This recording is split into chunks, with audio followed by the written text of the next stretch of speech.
इस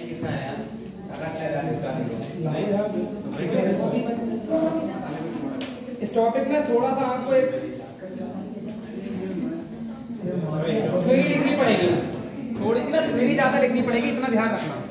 कहीं आप थ्योरी लिखने से दूर हो जाओ कि थ्योरी नहीं लिखनी है, थ्योरी लिखनी पड़ेगी थोड़ी सी आप, तभी आप डिसीजन लेंगे।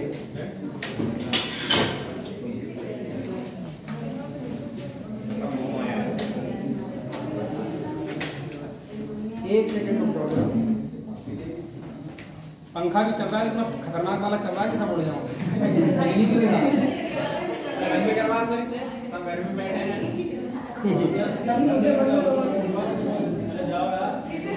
टॉपिक का नाम डालेंगे बच्चों निर्णय क्षमता, ठीक है ना, निर्णय लेना।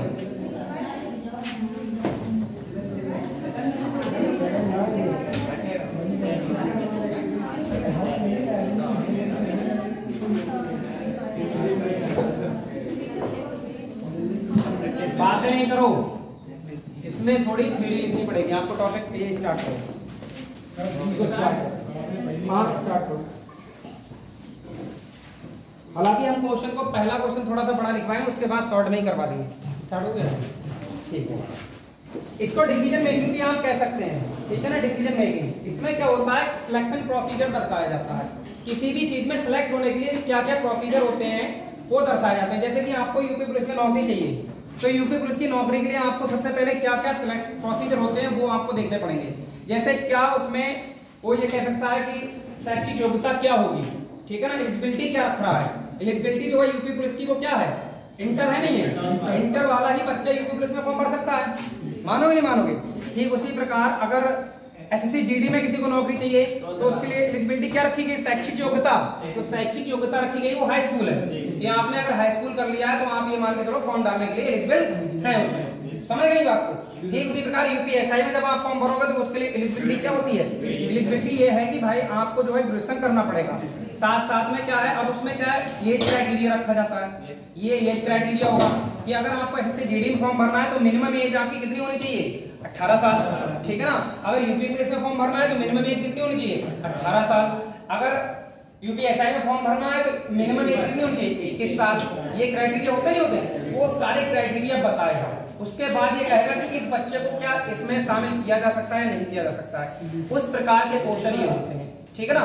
तो इसमें क्या क्या दे रखा है पहले हम उस पर बात कर लेते हैं। बातें नहीं करोगे, आवाज बढ़ा दूंगा बहुत, फिर मेरी सुनोगे तुम केवल, ठीक है ना। चलो एक क्वेश्चन लिखेंगे आप। क्वेश्चन एक कंडीशन पे कई क्वेश्चन होंगे।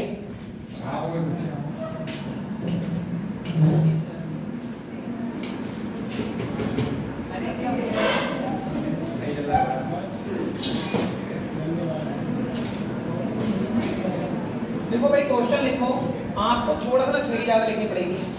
क्वेश्चन में कहा गया है निम्नलिखित जानकारियों के आधार पर आपको ध्यान देना है, डिसीजन लेना है। सही ना, बहुत बड़े क्वेश्चन होते हैं ये। एक संगठन में प्रबंधक प्रशिक्षु के चयन के लिए निम्नलिखित शर्तें हैं। आप लिखेंगे एक संगठन में प्रबंधक प्रशिक्षु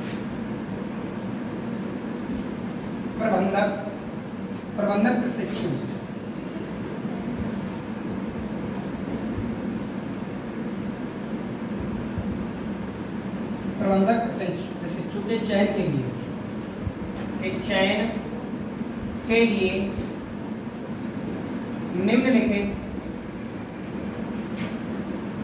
शर्तें हैं। अब जो शर्तें दी जा रही हैं मतलब क्या, एक तरह से एक संगठन बनाया गया है। उस संगठन में प्रबंधक प्रशिक्षु के लिए यानी मैनेजर, प्रबंधक क्या होता है, मैनेजर होता है एक तरह से, हाँ, एक मैनेजिंग टीचर के लिए ये कह सकते हैं जो मैनेज करे, उस संगठन को मैनेज करे, उसके लिए क्या है, चयन के लिए निम्नलिखित शर्तें रखी गई हैं कि अगर ये शर्तें आपको दी जा रही हैं, अगर कोई बच्चा इन शर्तों को पूरी तरह से फॉलो करेगा तो ही उसका चयन किया जाएगा। समझ लो, तो पहले हम देख ले रहे हैं कि शर्तें क्या क्या हो सकती हैं, इसके लिए क्या क्या शर्तें हैं, ठीक है। पहला आप लिखेंगे, पहली शर्त लिखेंगे। पहले क्वेश्चन में पूरी बात लिखना, दूसरे क्वेश्चन में शॉर्ट लिखवाऊंगा मैं, ठीक है ना, जब भी कराऊंगा। आप देखें पहली शर्त क्या है हमारी, कह रहा है कम से कम 60% अंकों के साथ स्नातक होना चाहिए। मतलब उसने स्नातक की डिग्री कर रखी हो, 13वां 14वां 15वां पढ़ रखा हो उसने, ठीक है ना। 60% कम से कम 60%, कम से कम 60% अंकों के साथ स्नातक होना चाहिए, स्नातक होना चाहिए। सही है नहीं? 60% अंक उसके कम से कम स्नातक में कितने परसेंट अंक होना चाहिए? 60%। अगला देखो, अगली कंडीशन ये है कि 1/1/2010 को कम से कम 1/1/2010 को कम से कम 21 वर्ष और अधिक से अधिक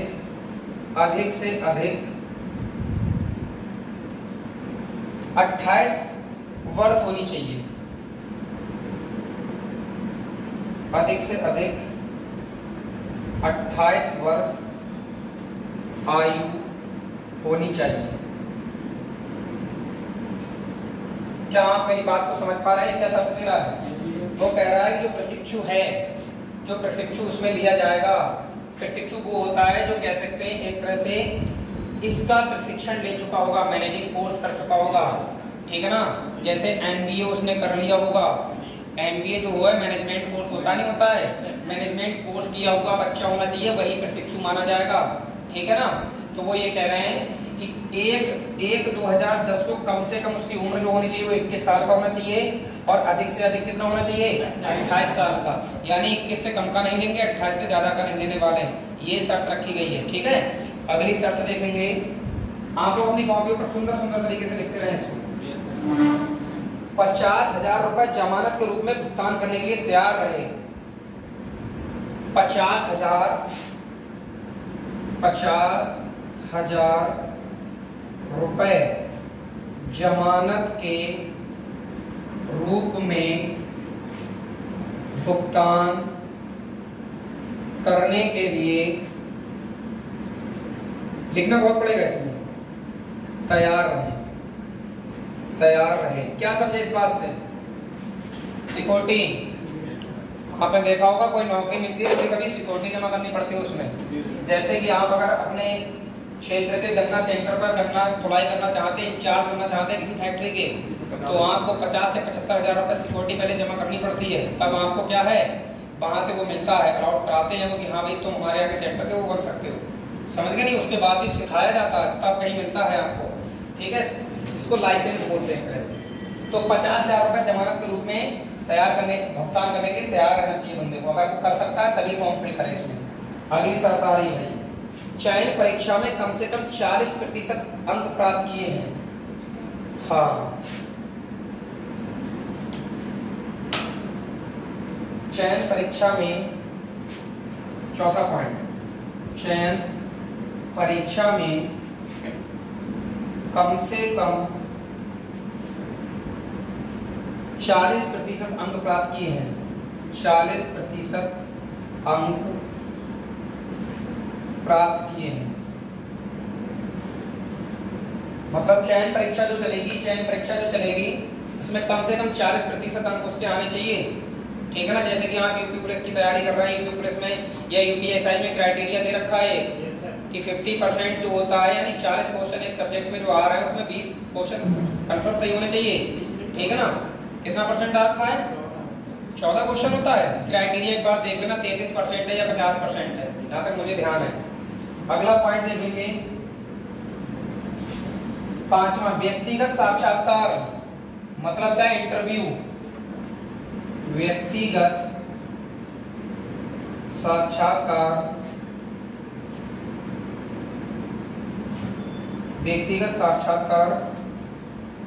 में कम से कम 50% अंक प्राप्त किए हों।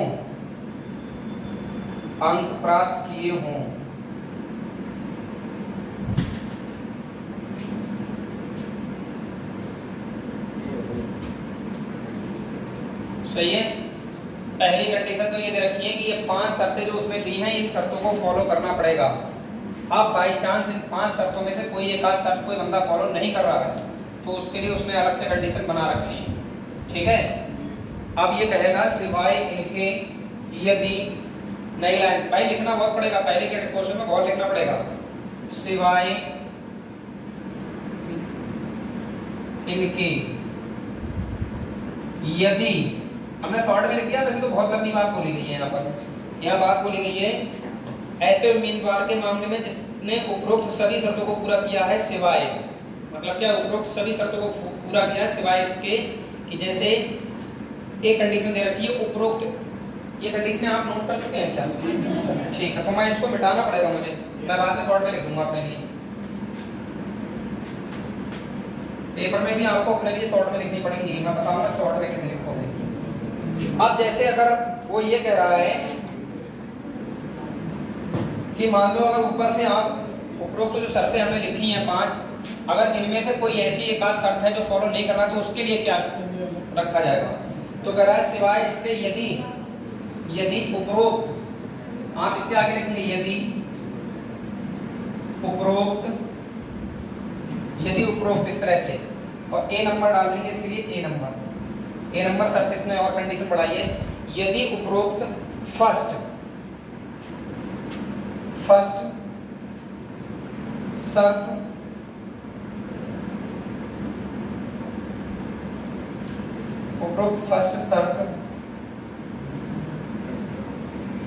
ना हो तो, उपरोक्त फर्स्ट शर्त ना हो, मैं अपनी भाषा में लिखवा रहा हूं इसको, उपरोक्त फर्स्ट शर्त पूरी ना हो, मैं ये भी लिख सकता हूं शर्त पूरी ना हो, सही है। उपरोक्त फर्स्ट शर्त पूरी ना हो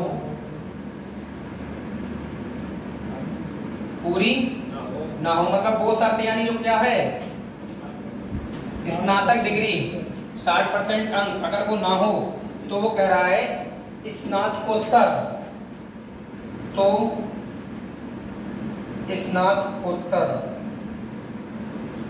स्नातकोत्तर में कम से कम 65% अंक हासिल किए हों,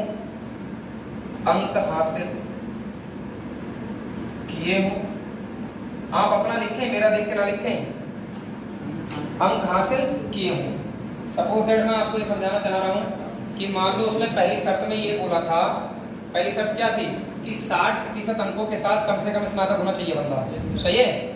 लेकिन अब हो सकता है कोई बच्चा बीए पढ़ कर रहा हो और बीए में उसके 60% अंक ना हो, ठीक है ना, या बीकॉम कर रहा हो उसने 60% अंक प्राप्त ना कर पाया हो बीए बीकॉम में, तो आगे जब उसने एमए किया या एमकॉम किया उसमें उसकी 65% बन गई, बीए में 50% रह गई। तो उन्होंने एक क्राइटेरिया रखा है कि यदि पहली शर्त फॉलो नहीं भी कर पाए कोई बच्चा तो वो क्या करे, स्नातकोत्तर, यानी स्नातकोत्तर का मतलब समझते हो पोस्ट ग्रेजुएट, स्नातकोत्तर में कम से कम 65% अंक हासिल किए हों फिर या उसने, तो फिर क्या करेंगे हम, हासिल किए हों तो इस मामले को जीएम कार्मिक को भेजा जाना है, तो इस मामले को जीएम कार्मिक को भेजा जाएगा। तो यहां से आगे लिखेंगे तो इस मामले को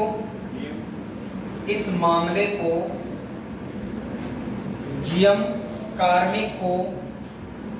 कार्मिक को भेजा जाएगा,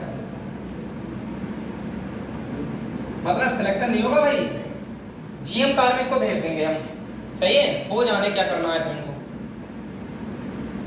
ये पहली शर्त से छूट मिली है, ये छूट होती है एक तरह से, इस तरह की छूट होती है, इसको छूट कहते हैं, समझ गए।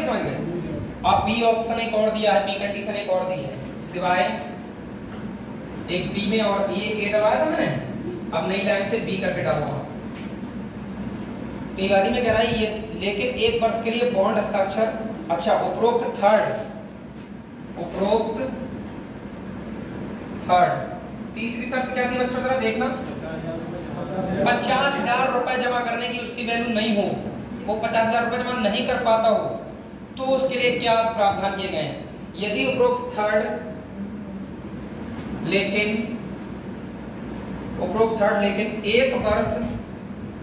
1 वर्ष के के लिए बॉन्ड पर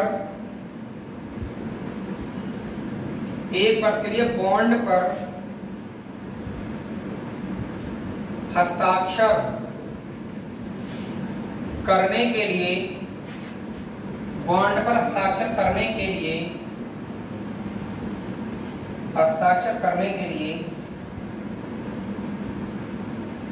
तैयार है। 1 साल तक नौकरी करेगा, उसने ये बॉन्ड भर दिया है, 50,000 रुपये देने को नहीं है उसके पास, तो वो कहेगा मैं 1 साल के लिए बॉन्ड भर दे रहा हूँ, मैं 1 साल तक नौकरी करूंगा, चाहे कितना भी पैसा दूंगा। सही है, जो भी बातें हो 1 साल तक नौकरी करने के लिए तैयार रहना चाहिए बंदे का। तो एक मतलब क्या है, 1 वर्ष के लिए बॉन्ड पर हस्ताक्षर करने के लिए तैयार है। तो इस मामले को ईडी कार्मिक को भेजा जाना है। इस मामले को ईडी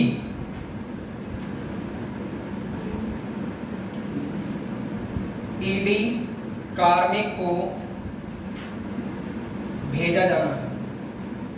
आप पहले ये बताओ सब लोग मुझे, ये बातें जो अभी तक हुई हैं ये समझ में आई आपको? पहले ये भाई, ये प्रबंधक प्रशिक्षु के चयन के लिए एक प्रक्रिया रखी गई है, मैनेजर की पोस्ट के लिए प्रक्रिया रखी गई है कि मैनेजर आपको तभी बनाया जा सकता है जब आप स्नातक में 60% अंक कम से कम प्राप्त किए हुए होने चाहिए, ठीक है ना। उसके बाद आपकी उम्र जो है 1/1/2010 तक आपकी उम्र 21 से कम नहीं होनी चाहिए और 28 से ज्यादा नहीं होनी चाहिए। तीसरी शर्त ये दी थी कि अगर आप 50,000 रुपए जमा करेंगे पहले सिक्योरिटी के तौर पर। चौथी शर्त ये दी थी, चौथी शर्त दे रखी है, चयन प्रक्रिया में कम से कम 40% अंक आने चाहिए आपके, जो पेपर करवाएंगे हम आपसे उसमें 40% होना चाहिए आपके। सही है। इंटरव्यू में कितने होने चाहिए? कम से कम 50% अंक होने चाहिए इंटरव्यू में। अगर ये सभी शर्तें फॉलो करते हो तब हम तुम्हें चयन प्रक्रिया में शामिल करेंगे और तब तुम्हारा बताएंगे कि चयन होगा या नहीं होगा। ये चयन प्रक्रिया में ये सारी कंडीशनें पहले बता दी गई हैं। सही है।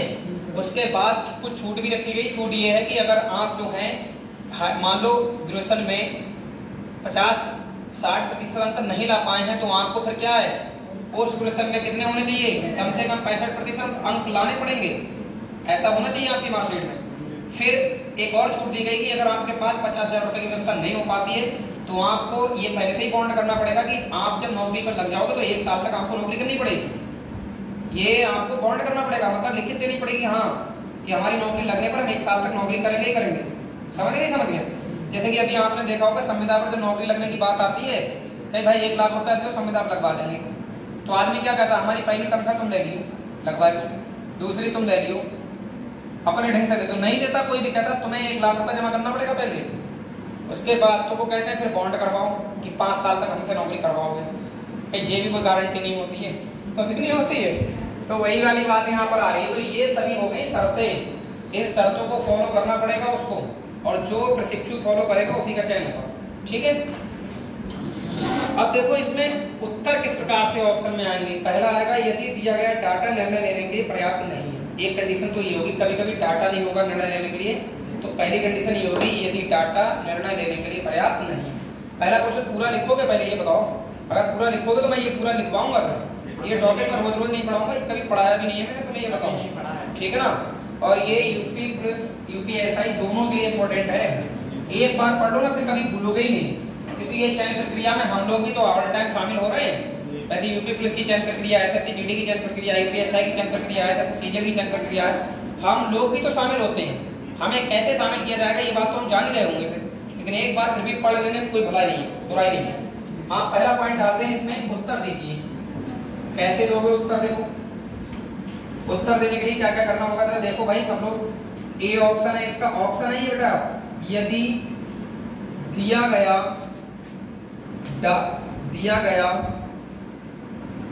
डाटा निर्णय लेने के लिए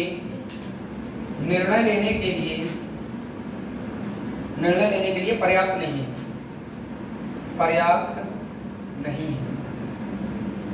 भाई डाटा में कुछ कमी रह गई हो सकता है जो डाटा उसने ऊपर रखा है वो डाटा पर्याप्त ना हो निर्णय लेने के लिए, तो हमारा आंसर क्या होगा, ये वाला लगाएंगे। दूसरा, यदि उम्मीदवार का चयन किया जाना है, मतलब सारी कंडीशनें फॉलो करेगा तो चयन करेगा। यदि उम्मीदवार का चयन किया जाना। सिखा दूंगा मैं तुम्हें, ये बात गारंटी दे रहा हूँ इसी क्वेश्चन से। यदि उम्मीदवार का चयन नहीं किया जाना है, उम्मीदवार का चयन नहीं किया जाना है, बी ऑप्शन होगा। यदि मामला जीएम कार्मिक को भेजा जाना है, यदि मामला जीएम कार्मिक को भेजा जाना है, यदि मामला जीएम कार्मिक को भेजा जाना है।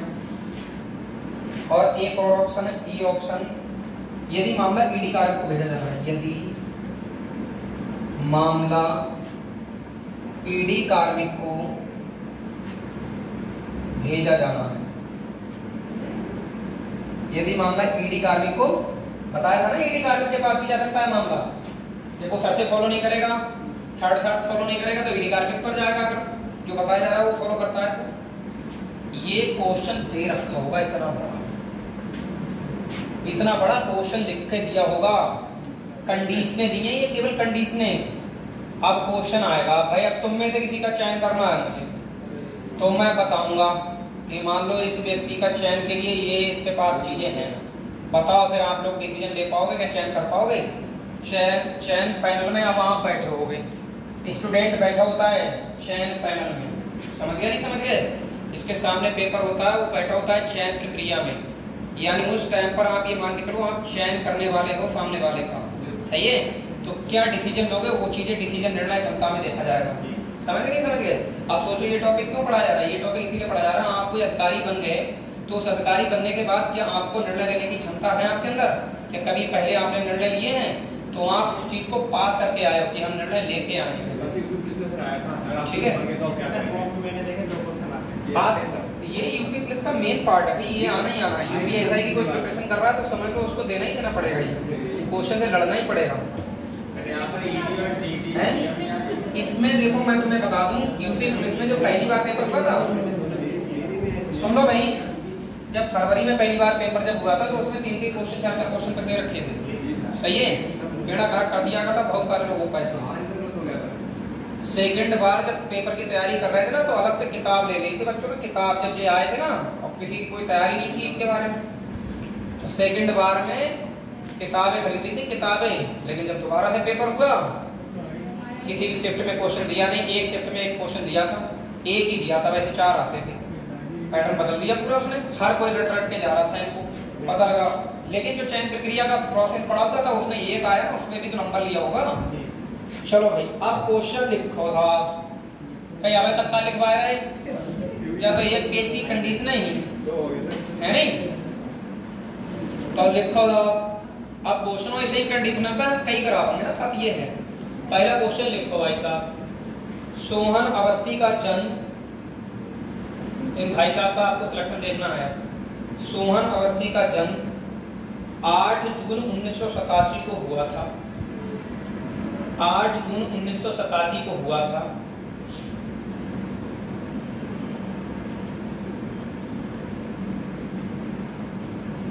लिख लिया? छोटा छोटा लिखा करो, फर्जी तो बहुत कामयाब है। उन्होंने, उनका जन्म 8 जून 1987 को हुआ था। अब आपको ये देखना 8 जून 1987 का जिसका जन्म है 2000 तक उसकी उम्र क्या होगी 2010 तक, है नहीं? तो देखो 1987 से लेके 2000 तक जब जाओगे, 1987 से 2000 तक जाओगे, 13 साल ही हो गए नहीं हो गई?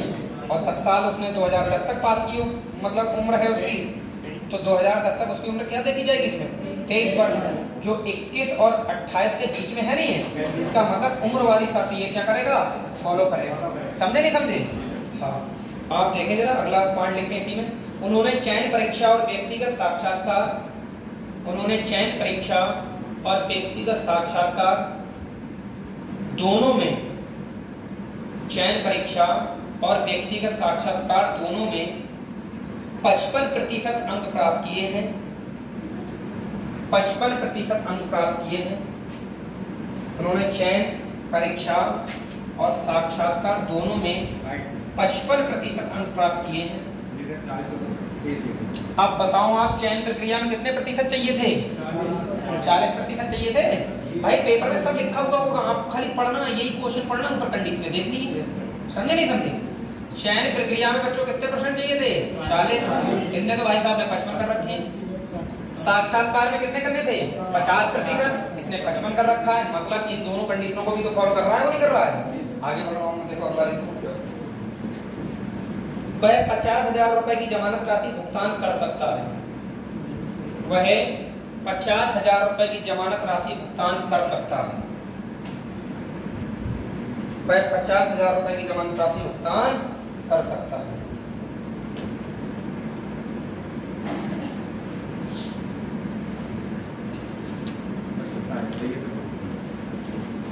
सही है भाई? 50,000 रुपए की जमानत राशि भुगतान कर सकता है। अच्छा, कितनी भुगतान राशि रखी गई थी? तो इसका मतलब वो तो देने को तैयार है ना। अभी तक ये बंदा चयन प्रक्रिया में चल रहा है, इसका चयन होना चाहिए। आगे बढ़ते हैं, देख रहे हैं। उन्होंने स्नातकोत्तर में 68%, उन्होंने स्नातकोत्तर में 68%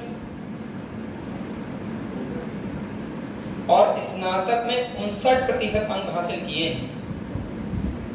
उन्होंने स्नातकोत्तर में 68% और स्नातक में 59% अंक हासिल किए हैं।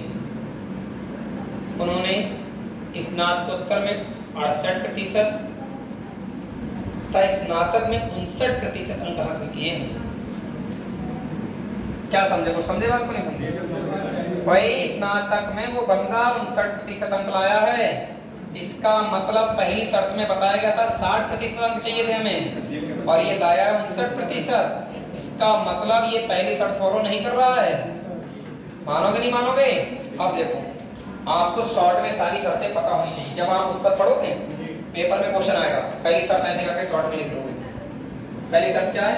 60% स्नातक, अपने हिसाब से सब लिख लोगे। 60% स्नातक। दूसरी शर्त देखोगे क्या बोली गई थी? 1/1/2010 को 21 और 28 के बीच में होना चाहिए आयु उसकी। ठीक है ना? ये सब बातें क्या पूरी थ्योरी थोड़ी देखोगे तुम बार बार पढ़ के, ये अलग अपनी कॉपी में मैच कर लेना। तीसरा पॉइंट क्या बोला गया था? 50,000 रुपए की राशि, 50,000। ये लिख ली। चौथी शर्त क्या थी? 40% परीक्षा में, है ना, चयन प्रक्रिया में। और पांचवी 50% साक्षात्कार। ये बेटा शॉर्ट में लिखा हुआ है हमारे सामने। इनमें से उसने पहली शर्त फॉलो ना करने पर क्या बताया है? अगर पहली शर्त फॉलो नहीं करते तो नीचे पड़ा हुआ होगा, आप देख सकते हैं कि आपको स्नातक में कितना होना चाहिए? 65%। तो कहाँ भेजा जाएगा? जीएम कार्ड में, है नहीं? और अगर आपने तीसरी शर्त ये फॉलो नहीं की 50,000 वाली, तो आपको क्या करना पड़ेगा? 1 वर्ष का बॉन्ड करना पड़ेगा। करना पड़ेगा नहीं करना पड़ेगा? फिर कहाँ भेजा जाएगा आपको? ईडी को, ईडी कार्मिक को। बस ये बातें हमने पढ़ ली भाई। अब हमने जब उसकी कंडीशनें पढ़ी तो हम पढ़ते जाएंगे पहली शर्त फॉलो कर रहा नहीं कर रहा है, दूसरी कर रहा नहीं कर रहा है। देखो अब मैंने क्या बोला है, इतनी शर्तें बोली हैं, सरल है एकदम समझने के लिए, सबको समझ में आए। सुहाना बस्ती का जन्म 8 जून 1987 को हुआ था। अब ये 1987 को जब इसका जन्म हुआ है तो आप दिमाग ये लगाओ कि ये बंदा 1987 से लेकर 2010 तक कितनी उम्र का हो जाएगा? 23 साल का ना। हमें 21 और 23 के बीच में चाहिए था। इसका मतलब शर्त नंबर 2 फॉलो कर रहा है, कर रहा नहीं कर रहा है? शर्त नंबर 2 फॉलो। अगले देखो,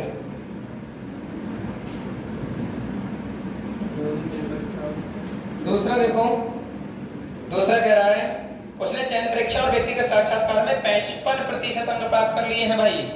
साक्षात्कार में हमें चाहिए थे 50, इसने 5वीं को भी फॉलो किया है। हमें चाहिए थे 40, इसने इसको भी फॉलो किया है। मानोगे नहीं मानोगे? ठीक है। इन पर टिक जरूर करना। अगर देखो मेरी बात ध्यान दो, एक भी शर्त की चर्चा नहीं हुई, मान लो इनमें किसी शर्त की चर्चा नहीं हुई, तो भाई साहब डाटा निर्णय लेने के लिए अपर्याप्त माना जाएगा वहां पर। ठीक है ना? हमने अपर्याप्त नहीं कर दिया है, डाटा निर्णय लेने के लिए पर्याप्त नहीं है। हाँ, डाटा निर्णय लेने के लिए पर्याप्त नहीं है, ये बात मानी जाएगी। फिर अगर एक भी शर्त उसमें दी नहीं होगी तो यही की पॉइंट है इस बात का, मैं लिखवाऊंगा अलग से। अच्छा अभी हमारी तीसरी शर्त और देख लें। 50,000 रुपए देने को भी तैयार है वो, यानी इसको भी फॉलो कर रहा है, कर रहा नहीं कर रहा है? क्या इस शर्त पर चर्चा हुई है? अभी इस शर्त पर चर्चा हुई है। अब मान लो क्वेश्चन यही खत्म हो जाता, इस शर्त के बारे में कोई जिक्र ही नहीं करता वो, तो आपका आंसर पता है क्या होता? डाटा निर्णय लेने के लिए पर्याप्त नहीं है, क्योंकि शर्तें तो भैया जो दे रखी है वो सब दो ना तुमने हमें बताया ही नहीं स्नातक वाली, तो हम मार्कशीट कहाँ से लाते हैं भाई? तुम पहुंच गए, तुम्हें बताया नहीं जाए कि स्नातक की डिग्री चाहिए तुमसे, तो तुम लेके नहीं जाओगे, तुम कहोगे नहीं कहोगे उनसे? तुमने हमें बताई थी ये शर्त क्या, तो उनने शर्त सब बता रखी है। इस शर्त की चर्चा अगर नीचे नहीं हुई तो भाई साहब डाटा निर्णय लेने के लिए पर्याप्त नहीं माना जाएगा। अच्छा तो पहली शर्त के बारे में उन्होंने बता ही दिया है कि बंदे ने 59% अंक प्राप्त किए स्नातक में, और पराय स्नातक में कितने किए? 68%। तो पहली वो बेटा फॉलो नहीं कर रहा है, क्योंकि पहली में चाहिए थे 60% अंक, तो पराय स्नातक में कितने चाहिए थे? 65, लेकिन उसने पराय स्नातक में कितने कर लिए हैं? 68। इसका मतलब उसका मामला कहाँ जाने वाला है? जीएम कार्मिक के पास उसका मामला जाने वाला है, मतलब उसका चयन प्रक्रिया में भी कोई नाम नहीं है, उसको सीधे जीएम कार्मिक के पास भेजा जाएगा। डी ऑप्शन आंसर होने वाला है इसका। समझे नहीं समझे? आपको ऐसे करके इन क्वेश्चनों के आंसर देने हैं। तो इस क्वेश्चन का आंसर क्या होने वाला है?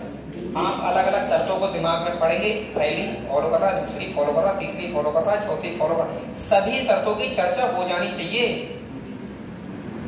यहीं पर गलती करता है स्टूडेंट, वो एक शर्त की चर्चा ही नहीं देगा उसमें, तब भी उनको लगेगा चयन प्रक्रिया में शामिल कर दो, तो ये ऑप्शन कब होगा सही? ये फिर सही नहीं माना जाएगा। चलो भाई ये वाला समझ में आ गया? डिसीजन ले रहे हो तुम लोगों को ही चयन करना था। क्या चयन किया तुमने? कि बंदे को जीएम कार्मिक के पास भेजो। समझे नहीं समझे? अब क्वेश्चन एक और लिखो नीचे, लिख लियो क्वेश्चन एक और।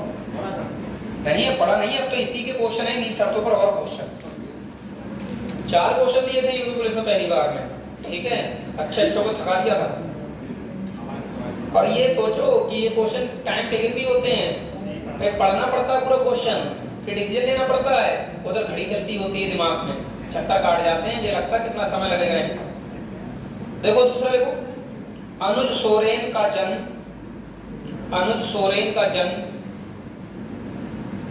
25 मार्च 1984 को हुआ था।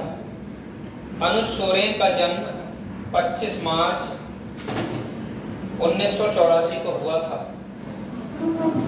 कभी कभी पता है एक एक दिन का भी फासला आ सकता है उम्र में, आपको निकालना पड़ सकता है, एक एक दिन का भी आ जाता है, निकालना आना चाहिए। ये कैलेंडर टॉपिक से सीखा जाता है वैसे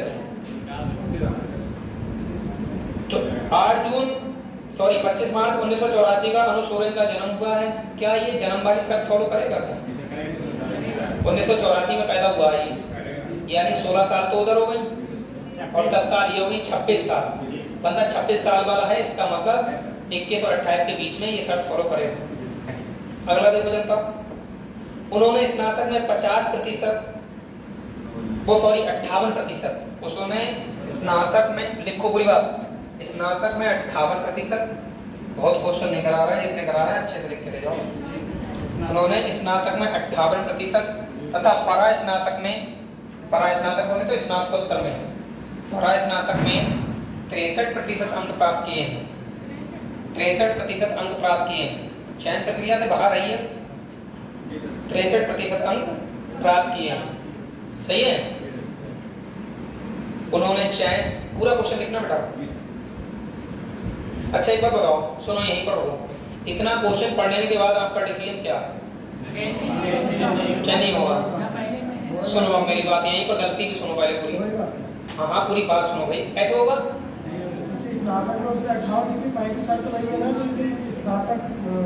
स्नातक में 60% अंक होने चाहिए, बंदे ने 58% ही प्राप्त किए, तो उसके लिए ऑप्शन दिया गया था कि अगर 58 नहीं कर पाओ तो 65% ले आओ परा स्नातक में, उसमें भी नहीं कर पाया, उसमें भी 63% रह गए, तो मामला जीएम कार्मिक भी नहीं भेजा जा सकता इसका, तो इसको तो चयन प्रक्रिया से बाहर ही किया जाएगा।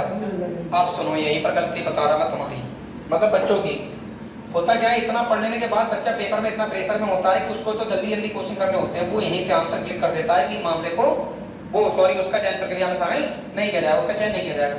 लेकिन आगे की शर्तें ना पढ़ने से उसकी गलती पता है क्या है? अगर इनमें से एक भी शर्त मिस कर दी होगी बोली ही नहीं गई होगी तो आंसर फिर वो नहीं होगा, आंसर होगा डाटा निर्णय लेने के लिए पर्याप्त नहीं था। मैं ये समझाना चाहूंगा कि सारी शर्तें पढ़नी पड़ेंगी कि क्या सारी शर्तें बाकी दी हैं या नहीं दी हैं। समझे नहीं समझे? डिसीजन तो ले लिया आपने पर शर्तों पर फोकस करो, सभी पढ़नी पड़ेंगी, ऐसे नहीं छोड़ के भाग सकते एकदम क्वेश्चन को। आगे देखो, हमने ये कर करके सीखा है कि हाँ ऐसा भी हुआ है, ठीक है, हम तो बता रहे हैं इसलिए। अगला देखो, उन्होंने चयन परीक्षा और व्यक्तिगत साक्षात्कार में 50% अंक प्राप्त किए। उन्होंने चयन प्रक्रिया और व्यक्तिगत साक्षात्कार में 50% अंक प्राप्त किए। उन्होंने चयन प्रक्रिया और व्यक्तिगत साक्षात्कार में 50% अंक प्राप्त किए। अब आप लोग बताओ, अभी भी आपका आंसर क्या होना? अभी भी पूरी बात नहीं पता लगी है तुम्हें, पूरी बात जब तक नहीं बोली ना सभी शर्तें तब तक आंसर मत देना एकदम। एक और लास्ट वाली शर्त पढ़ो, इसमें एक और देखो, वह 50,000 रुपए जमानत के रूप में देने के लिए तैयार है। वह 50,000, पिछली वाली शर्त नहीं लिख पाए, पिछली वाली में ये बोला था, क्या बोला था? चयन प्रक्रिया और व्यक्तिगत साक्षात्कार में 50% अंक प्राप्त किए उसने। सही है, चयन प्रक्रिया और व्यक्तिगत साक्षात्कार में 50% अंक प्राप्त किए, तो ये वाली शर्त तो फॉलो कर रहा है। एक और देखो, वह 50,000 रुपए जमानत के रूप में देने के लिए तैयार है। वह 50,000 रुपए जमानत के रूप में देने के लिए तैयार है। अब आप लोग बताओ भाई, वो 50,000 रुपए देने को भी तैयार है।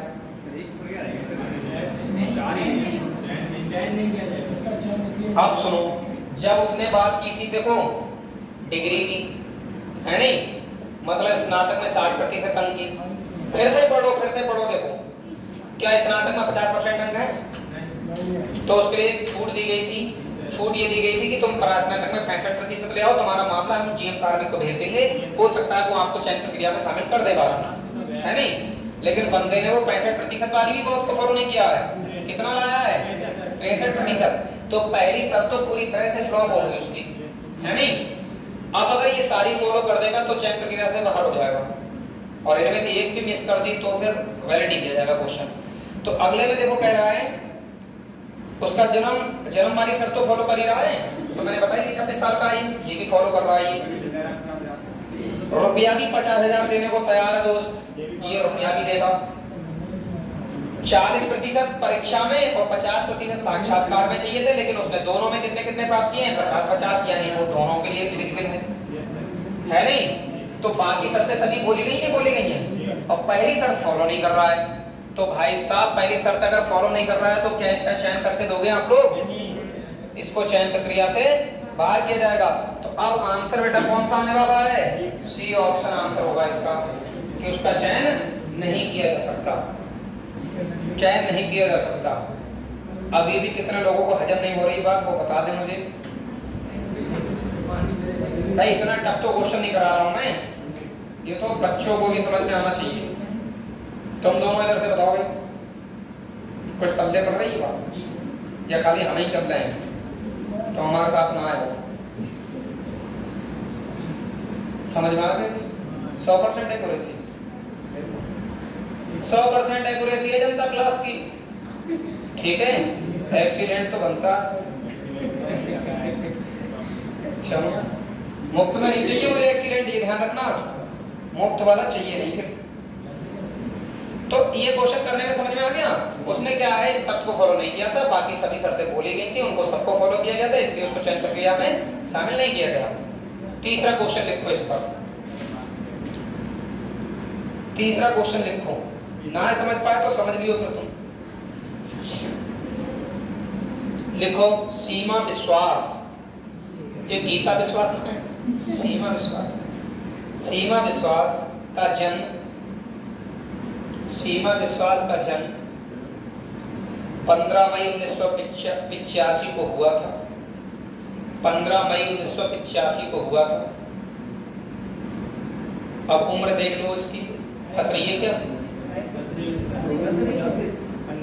15 मई 1985 से 15 साल इधर होगी लगभग 10 साल होगी, 25 यानी 21 और 28 के बीच में है ही उम्र की शर्त फॉलो होगी। 15 मई 1985 को हुआ था। उन्होंने स्नातक में 65% अंक, उन्होंने स्नातक में 65% अंक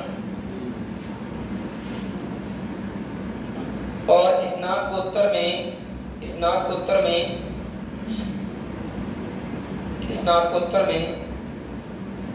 70% अंक प्राप्त किए हैं। इसकी जरूरत नहीं थी, है नहीं? स्नातकोत्तर में 70% अंक प्राप्त किए हैं। क्या पराय स्नातक की जरूरत पड़ेगी इसमें? स्नातक वाली ही सब फॉलो कर रहा है, सही है। आगे बढ़ रहा हूं।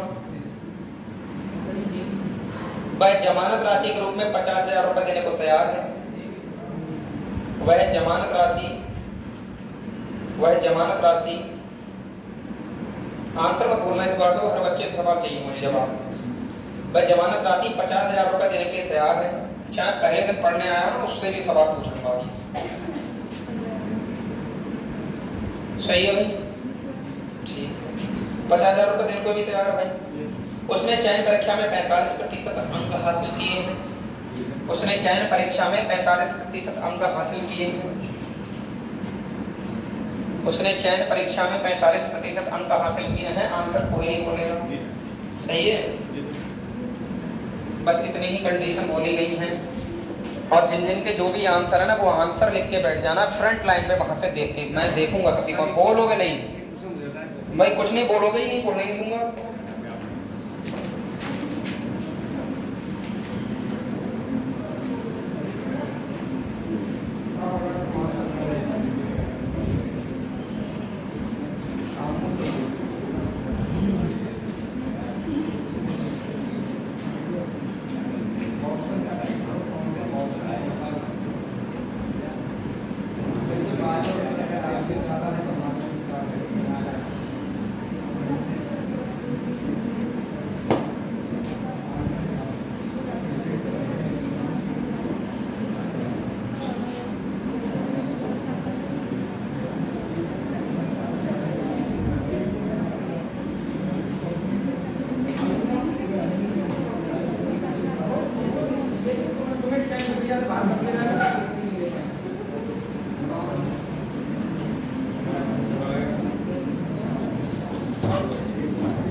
भाई सब लोग लगभग आंसर बता पा रहे हैं, इसका कोई बड़ी बात नहीं थी। इसमें एक चीज तो बताई ही नहीं होती, क्या नहीं बताया? इंटरव्यू के बारे में तो कोई चर्चा ही नहीं किया। ये 5वीं शर्त तो बताई ही नहीं क्वेश्चन में। बाबा बोली क्या? तुम सब बातें छोड़ो, ऊपर पास किया फेल किया वो अलग बात है। ऊपर पास किया या फेल किया वो एक अलग बात है। ऊपर की शर्तें फॉलो हुई या नहीं हुई वो अलग बात है। लेकिन क्या सभी शर्तें बोली गई थी क्वेश्चन में? 5वीं शर्त नहीं बोली गई है। साक्षात्कार के बारे में बताया ही नहीं है। और जब नहीं बताया है तो मैंने आपको आंसर क्या बताया था? मैंने कहा जब वो पूरी बात नहीं बताएगा तो ऑप्शन क्या होगा? यदि दिया गया डाटा निर्णय लेने के लिए पर्याप्त। अब निर्णय नहीं ले पा रहे हैं। आंसर ए था इसका, समझी ना समझी तुम? आंसर ए था। अब ये डिस्कशन को गलत पढ़ाता हूँ मैं। श्रीलंका ये आपको समझ में आया? इसमें आंसर ए क्यों है? क्योंकि उन्होंने क्या है, साक्षात्कार के बारे में बताया ही नहीं क्वेश्चन में। मैंने कहा था सारी शर्तें उसको बतानी पड़ेंगी। समझे कुछ बात को? नहीं समझे? एक बार पढ़ लो, ऐसा कभी गलत नहीं हो सकता। मेरा बताया तो तरीका कहीं पर भी फॉलो करके देख लेना, लागू होगा। सही है। आगे बढ़ रहा हूं, आंसर कौन था बच्चों? A option. सही है। अगला देखो, अगला क्वेश्चन देखो इसी का।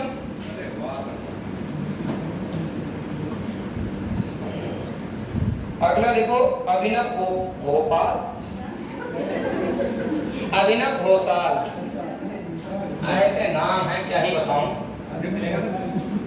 अभिनव, अभिनव लिख दो, अभिनव लिखो केवल। अभिनव घोषाल ने व्यक्तिगत साक्षात्कार में, अभिनव घोषाल ने व्यक्तिगत साक्षात्कार में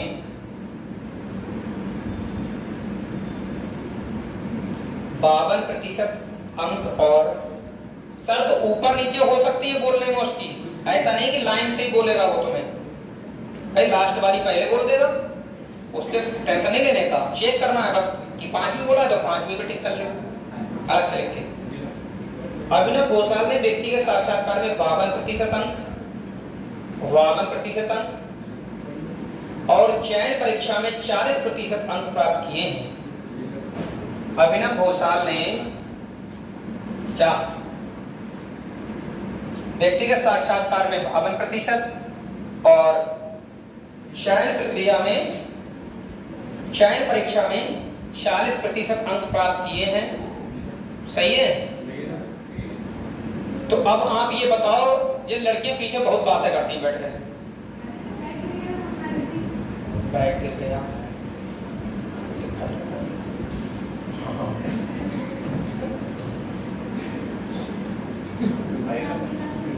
अब ये बताइए कौन कौन सी शर्तें दे रखी हैं? चयन परीक्षा में उसे 40% अंक और साक्षात्कार में 52% अंक प्राप्त किए हैं। तो अब आप लोग मुझे ये बताओ, ये कौन कौन सी शर्तें दे रखी हैं? चौथी और 5वीं शर्त दी है नहीं दी है? और ये दोनों फॉलो हो रही है नहीं हो रही हैं? बात सही है, एकदम दोनों फॉलो हो रही हैं। अगला लिखो, इतने हल्के पढ़ा रहे हैं हम तुम्हें, और उसके बाद ना कर पाए तो फिर बेइज्जती है। वह जमानत के रूप में 25,000 रुपए भुगतान कर सकता है। वह जमानत के रूप में 25,000 रुपए भुगतान कर सकता है। वह जमानत के रूप में 25,000 रुपए भुगतान कर सकता है। ये शर्त को टिक मार रही है भाई। तीसरी शर्त गड़बड़ा गई है नहीं? तीसरी गड़बड़ा गई, अब इंतजार करना पड़ेगा कि बॉन्ड भरने को तैयार है नहीं है। अगले देखता हूं, वैकल्पिक रूप से, वैकल्पिक रूप से देखो, तुमने लिख लो, वैकल्पिक रूप से वह 1 वर्ष के बॉन्ड पर हस्ताक्षर कर सकता है। वैकल्पिक रूप से, विकल्प के रूप पर, विकल्प के रूप में देखा जाए, वैकल्पिक रूप से वह 1 वर्ष के बॉन्ड पर हस्ताक्षर कर सकता है। सही है। यानी तीसरी वाली शर्त को फॉलो नहीं कर रहा था, लेकिन 1 वर्ष के बॉन्ड को भरने के लिए तैयार है। तो मामला किधर जा रहा है? मामला किधर जा रहा है? ईडी कार्मिक की तरफ जाने लगा ना। लेकिन बाकी शर्तें और पढ़ने तब ना, तब बताएंगे। और पढ़ो। उनका जन्म 3 दिसंबर 1984 को हुआ था। उनका जन्म 3 दिसंबर 1984 को हुआ था। क्या उम्र को फॉलो कर रहा है?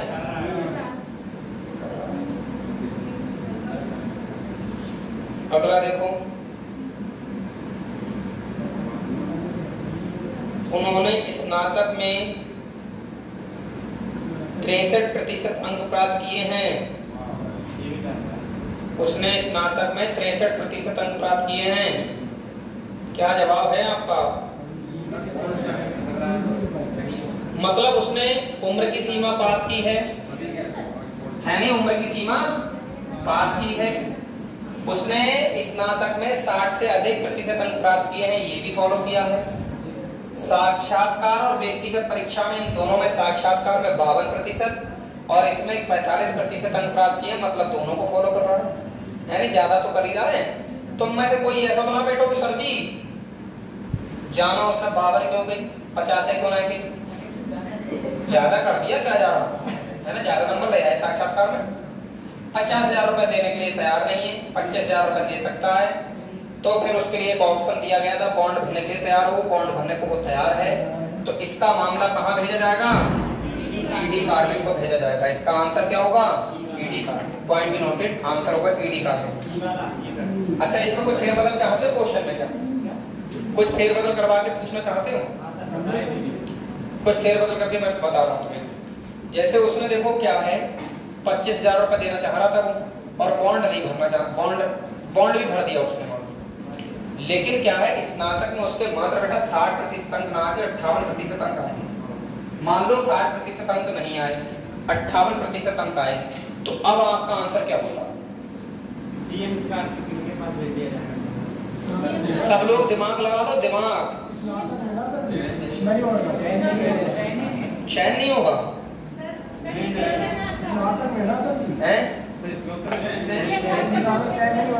बताओ क्या करें, उसका भी है डाटा बारे में, तो फिर आंसर क्या होना चाहिए, डाटा।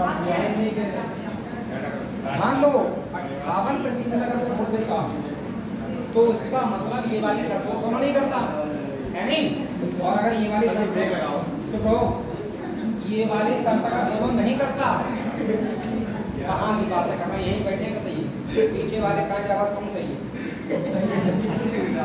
क्वेश्चन को अल्टरनेट करने पर थोड़ा ध्यान देने जरूरी है। अगर वो 58% अंक लाता और स्नातक को वो फॉलो नहीं करता, तो हमारे लिए स्नातक के लिए एक वैकल्पिक स्थिति दे रखी थी परास्नातक वाली, उसके बारे में उसने बोला ही नहीं कुछ, समझ नहीं, समझ गए। तो भाई साहब इस क्वेश्चन का आंसर पता है क्या होता, फिर डाटा निर्णय लेने के लिए पर्याप्त नहीं, समझ गए नहीं समझ गए, आंसर में बदलाव आ जाता तुरंत ही, ईडी को नहीं भेजा जाता फिर, क्योंकि इसमें उसने 60% अंक प्राप्त कर लिए हैं, इसलिए इसको ईडी में भेजा जाएगा। अब बताओ कैसे, अगला क्वेश्चन करो, आप लोग कर सकते हो क्वेश्चन जो है मतलब दोनों ऑप्शन जो है कोई एक साल का बॉन्ड भरने के लिए तैयार हो परास्नातक, तो उसमें से कौन सा लगाएंगे, मतलब आ नहीं आ रहा, वो परास्नातक भी दे देता और बॉन्ड भी भर देता, ऐसा क्वेश्चन करता ही नहीं, करता ही नहीं, काफी ऐसे ऑप्शन ही नहीं दिया उसने, समझे नहीं, बाई चांस हैं मान ले सकते हैं, कर लेता है बाई चांस, मान लो तो हम ऑप्शन बना लेते बाई चांस, और क्या डी और ई दोनों, और क्या फिर दोनों विभागों में जाते, कोई ना कोई डिसीजन निकल के आता, आगे बढ़ा जाएगा। अगला क्वेश्चन देखो, और क्या, अगर आप लोग नहीं सीख पाए इतने पर भी, तो शायद मुझे नहीं लगता कि इस क्वेश्चन को आप सही कर पाओ कभी, क्योंकि बहुत स्लो पढ़ा रहा हूँ। 45 मिनट की क्लास में मुझे इतना समय नहीं मिलता करने को, आपकी अच्छी क्लास है इसलिए अच्छे से समझा पा रहा हूँ इस बात। अगला क्वेश्चन, अब कुछ लोग ये सोचते हैं कि हमारे लिए डांट दिया गया, मैं डांटता किसी को नहीं, समझाता हूँ। नमिता जायसवाल, नमिता जायसवाल, नमिता जायसवाल ने स्नातक में 62% अंक, अब मैं पूछूंगा भाई सबसे, अब दनादन लिखियो स्पीड में जरा। नमिता जायसवाल ने स्नातक में 62% अंक और व्यक्तिगत साक्षात्कार में 52% अंक प्राप्त किए हैं, व्यक्तिगत साक्षात्कार में 52% अंक प्राप्त किए हैं। स्पीड बढ़ा लीजिए।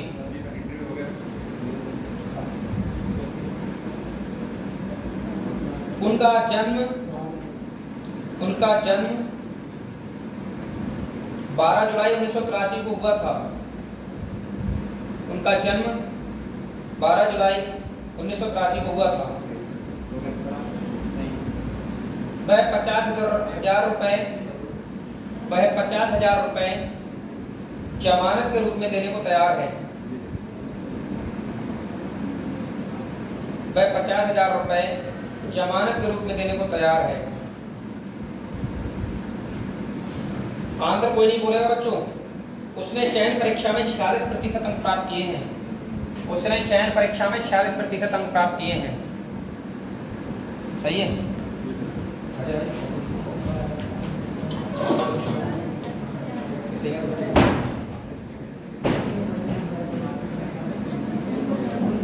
उसने चयन परीक्षा में 46% अंक प्राप्त किए हैं। शर्तें आपके सामने हैं, शॉर्ट में लिख लेते हैं और आराम से क्वेश्चन कर लेते हैं।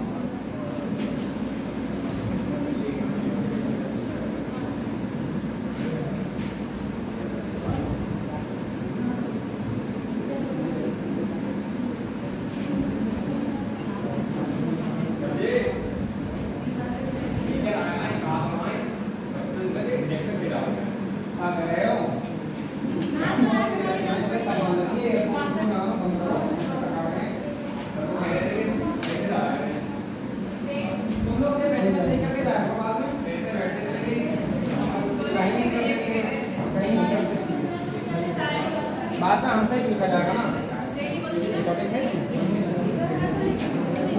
थोड़ा अलग है। चलो हाँ भाई, बातें नहीं कृपया बातें ना करें, बस अपने आंसर लिख के हमारे सामने बैठ जाए। ठीक है, हम सिखाने की गारंटी लेते हैं तो देखेंगे भी ना।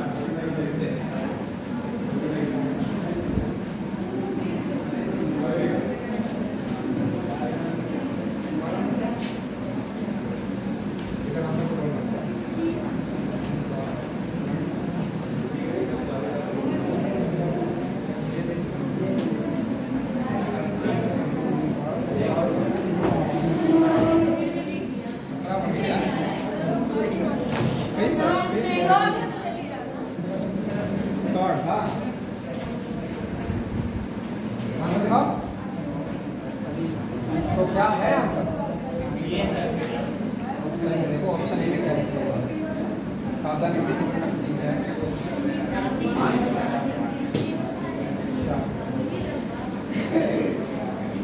आंसर क्या है?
सब लोगों का आंसर लगभग आ रहा है कि चयन किया जाएगा, तुम्हारा आंसर क्यों आ रहा है चयन नहीं किया जाएगा? अभी ये पता कभी कभी होते ऐसे होते हैं, लगभग सबका आंसर ये है कि चयन किया जाएगा, है नहीं? आप बताओ आपका आंसर क्यों है कि चयन नहीं किया जाएगा? क्या कंडीशन आपको कम लग रही है?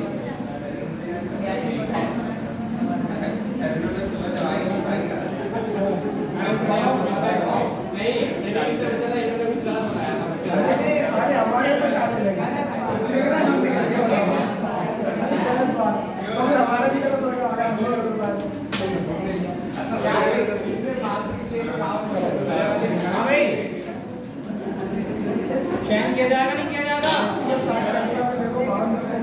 आनंद भाई आपका क्यों ऐसा हुआ? सर मेरे समझ में आ गया सबको? इस टाइप के क्वेश्चन करना कोई बड़ी बात है क्या? क्यों भाई? अरे सुन लो भाई, आप लोग सीख पाए या नहीं सीख पाए? मेन बात ये है कि सीखे या नहीं सीखे। सवाल ये है कि सीखे या नहीं सीखे। मतलब जिस काम को करने के लिए तैयार होते वो काम हम कर पाए।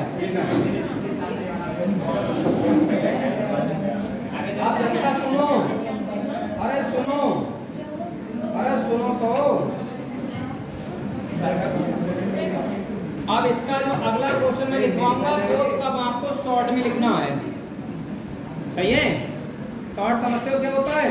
ये शर्तें जो मैंने इस तरह से समझने के लिए शॉर्ट में लिखी हैं, यही शर्तें आप शॉर्ट में लिखेंगे ताकि आप जल्दी क्वेश्चन निपटा दें, सही है?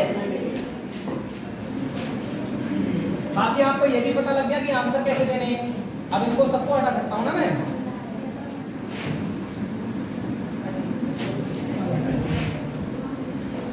वो लड़कियां नाराज होती लग रहा है। साइंस किसकी दी हुई है बाबा? बैठ के डिस्कशन कर तो मेरा दिमाग खराब होता है। साइंस किसकी दी हुई? साइंस बात नहीं, देखो बैठ के कोई बातें करता अच्छा लगता है, सीधी बात है।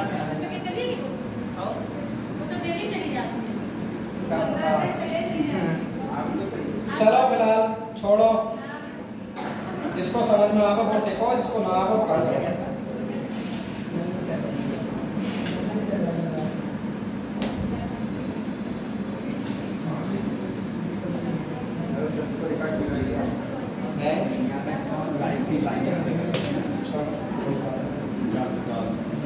क्या आप लोगों को क्वेश्चन समझ में आ गए? अब एक अगला क्वेश्चन जो आ रहा है वो थोड़ा शॉर्ट में लिख देना, सही है? एक प्रशिक्षु अधिकारिका की चयन इसी में होना है, ठीक है ना? हम लिख दे रहे हैं यहाँ पर शो में प्रशिक्षु अधिकारी का चयन। बेटा शॉर्ट में लिखूंगा, इस बार मैं खाली कंडीशन, सही है? अब उम्मीदवार की शर्तें जो देखती है, शर्तें देख लो सब लोग फटाफट। शर्त बाहर सब ना कर दे रहे हैं। शर्त देखो पहली शर्त है 1/1/2009 को आयु जो होनी चाहिए 21 और 28 के बीच में होनी चाहिए। अभी तो समझाया था क्या? इस बात को हिंदी में लिख पाऊं पूरी? अब क्यों भाई, इतने में समझ पाओगे तुम लोग? उम्र कितनी होनी चाहिए? 1/2/2009 को 21 और 28 के बीच में आनी चाहिए। शॉर्ट में लिखो, क्या ही जा रहा है तुम्हारा? ऐसे लिखो कि दूसरा तुम्हारी कॉपी पढ़े वो समझ ना पाए क्या पढ़ के आए, सही है ना? तुम उसको समझाओ तो समझे। कम से कम 55% अंकों के साथ स्नातक हो, अनुशासन में स्नातक हो। 55% अंकों के साथ अनुशासन में स्नातक हो। अनुशासन के बारे में बोलेगा ही फिर वो आगे। अगले कह रहा है चयन परीक्षा में कम से कम 50% अंक हो। चयन परीक्षा में कम से कम 50% अंक।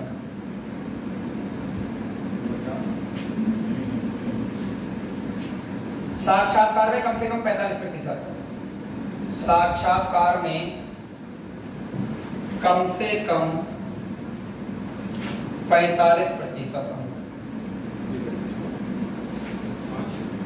पांचवी शर्त है भारत में कहीं भी काम करने को तैयार हो। भारत में कहीं भी काम करने को तैयार। कुछ लोग होते हैं ना, नखरे करते हैं हम वहां काम करना ना जानते पता होता है तो हमने पहले कर दिया है कोई भारत में कहीं भी हम नौकरी दे सकते हैं। तो अब जैसे रेलवे में तुम लगो बिलासपुर भरते हो जून और तुम कहो ना हम तो पीलीभीत में जाएंगे तो लेंगे नौकरी, तो कहते तुम निकलो बाहर। समझ गए? ये बेटा शर्तें हो गई, शॉर्ट में हो गए क्वेश्चन। अब सीधे क्वेश्चन पर आ रहा हूं, सही है? यही फायदा होता है पहले पढ़ लेने से। पहला क्वेश्चन लिखो जनता, पहला क्वेश्चन।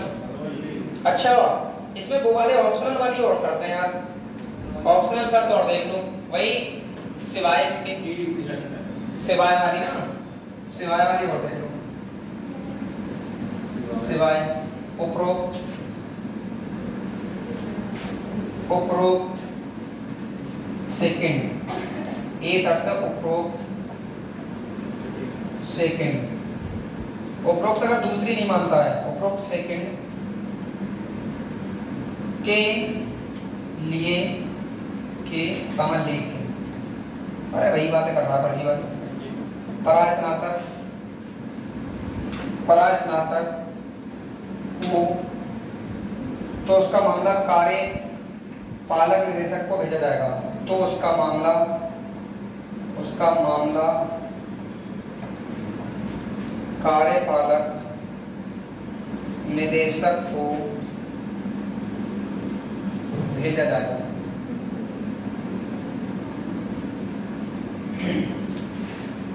बी ऑप्शन देखो भाई,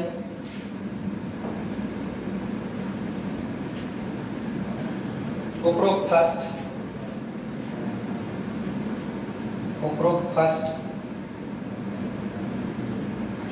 के लेकिन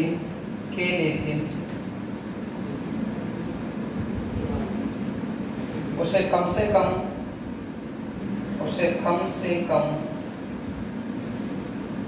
1 वर्ष का कार्य अनुभव हो, कम से कम 1 वर्ष का कार्य अनुभव हो। 1 वर्ष का क्या हो? कार्य अनुभव।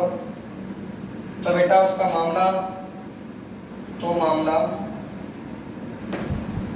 मामला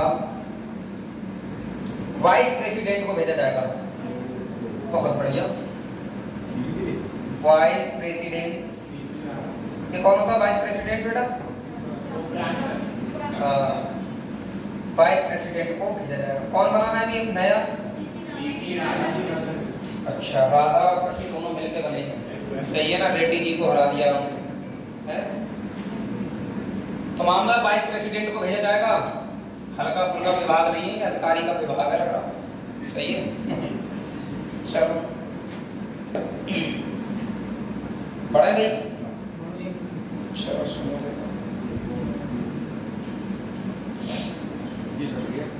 पहला क्वेश्चन आ रहा है जनता। ऑप्शन तो समझ में आ गए होंगे, क्या ऑप्शन दोगे आंसर? क्यों भाई, सबको समझ में आ गया ऑप्शन? तो पहला क्वेश्चन है, विजय कुमार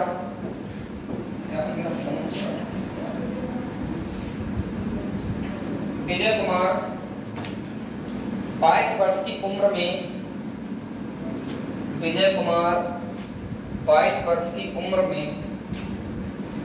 22 वर्ष की उम्र में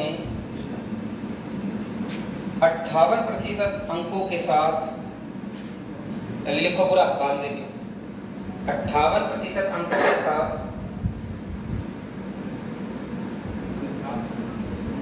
2007 में पास हुआ। 2007 में पास हुआ।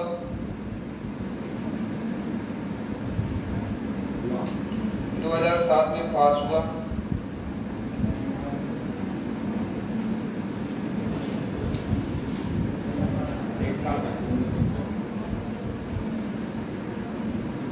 कॉमर्स स्नातक है। कॉमर्स स्नातक है।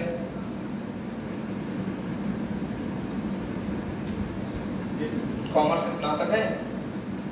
वह भारत में कहीं भी काम करने को तैयार है। वह भारत में कहीं भी काम करने को तैयार है।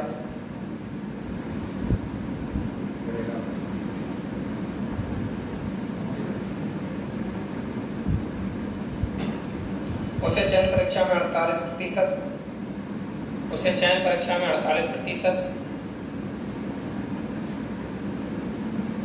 और साक्षात्कार में 52% अंक मिले। उसे चयन परीक्षा में 48% और साक्षात्कार में 52% अंक मिले। इतनी ही शर्तें दे रखी हैं।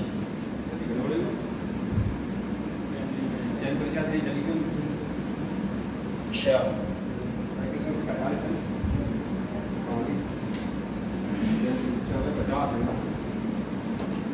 अब इसमें अनुशासन दिया था एक वर्ड पहले, कम से कम 55% के साथ अनुशासन में स्नातक है।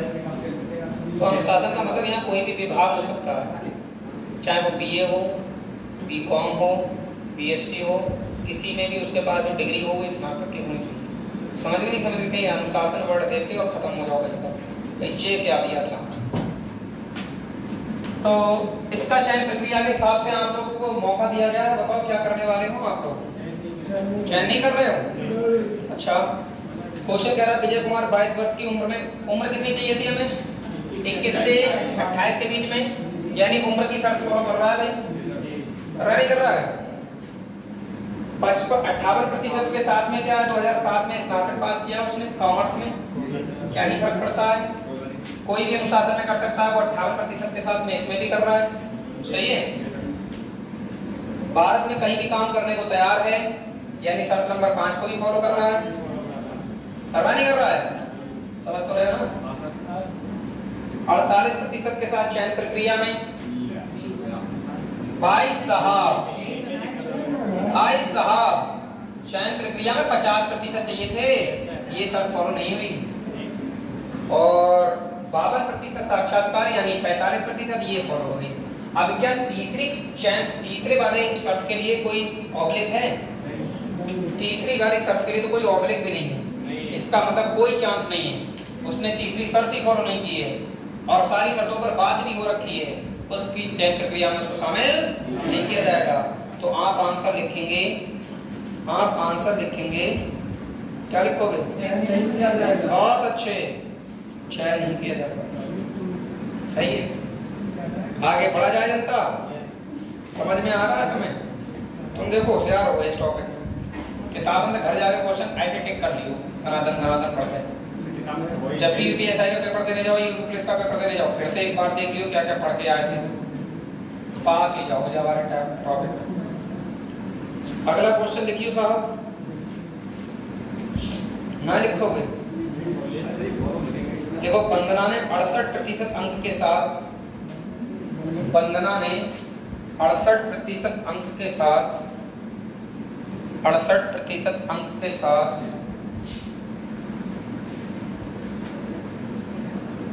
अर्थशास्त्र में बीए पास किया है, अर्थशास्त्र में बीए पास किया है, सही है। अब आपका पेपर में वहां लिखा हुआ होगा नहीं होगा? ये सब होगा नहीं होगा? आराम से टिक लगा लो, जी वाली शर्त फॉलो हो रहा है। अगला देखो, उसकी जन्मतिथि 23/8/1983 है, उसकी जन्मतिथि 23/8/1983 है, इसको भी फॉलो कर रहा है। उसकी जन्मतिथि 23/8/1983 है, सही है भाई। वह भारत में कहीं भी काम करने को तैयार है, वह भारत में कहीं भी काम करने को तैयार है, सही है।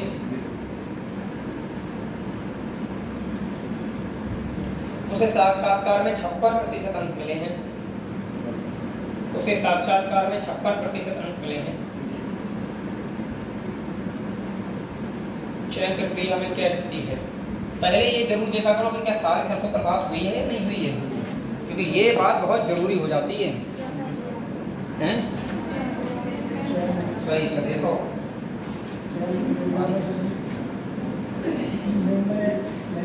हैं?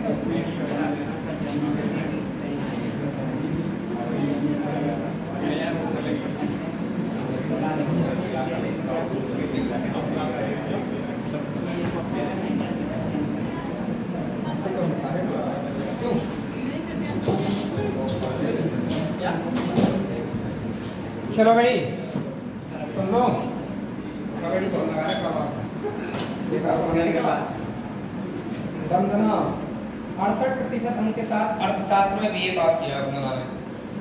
मतलब हमें जो चाहिए था बीए में कितने चाहिए थे? 55% और उसने 68% अंक प्राप्त किए, इसका मतलब हमारी सेकंड शर्त जो है फॉलो हो रही है।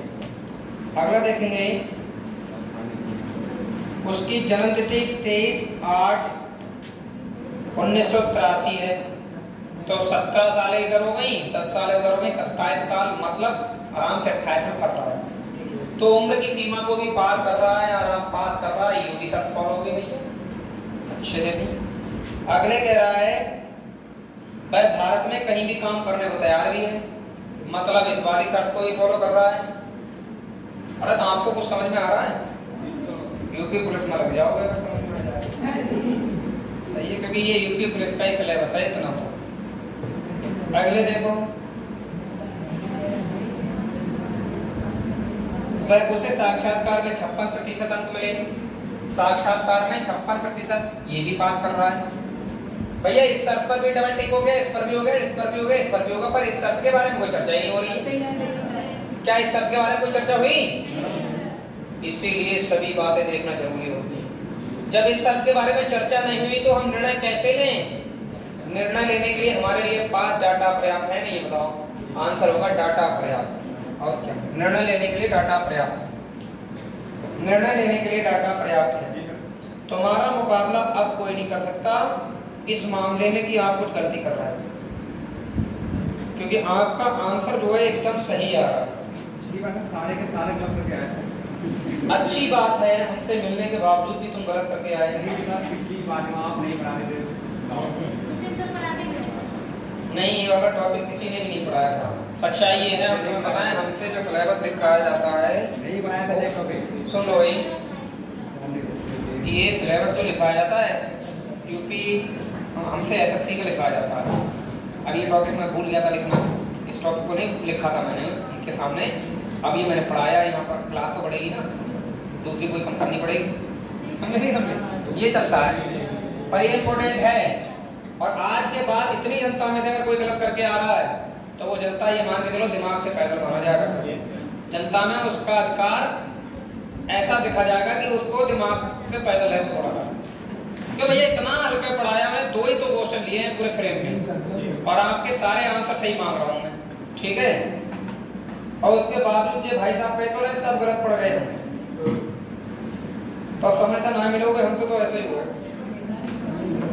अगला क्वेश्चन लिख लियो। और क्या है? नहीं, अभी है।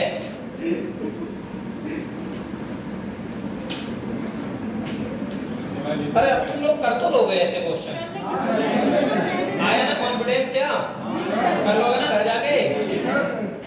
तो फिर और कोई से क्वेश्चन करो ना, क्यों चक्कर पड़ो? लिखो क्वेश्चन जरा पीछे की बात, लिखो पीछे की बात। अब तबीयत खराब हुई थी थोड़ी देर तक, बोलो क्या लिखो।